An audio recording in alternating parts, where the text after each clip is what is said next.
Hey quilt friends, welcome back to the last session of the Kora sew along. So this is session 4. So we have come together 3 different times, and there's a fly.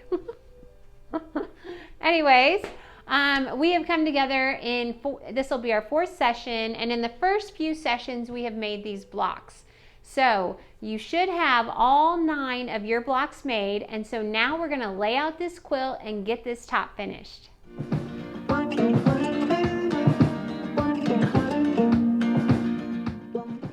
Alright guys, we've got the layout that we want. I have this one block in the middle. You'll notice it's different than the other, so I want to make sure that's my middle block.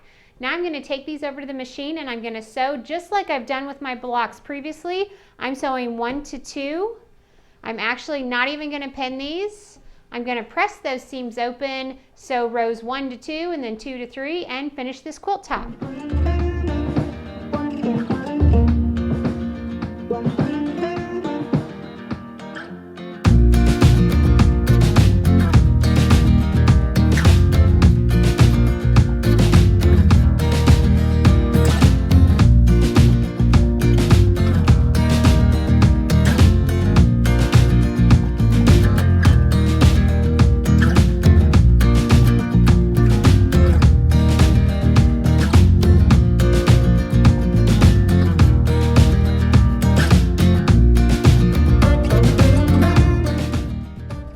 Okay guys, so this is the finished quilt. Look at how great this turned out.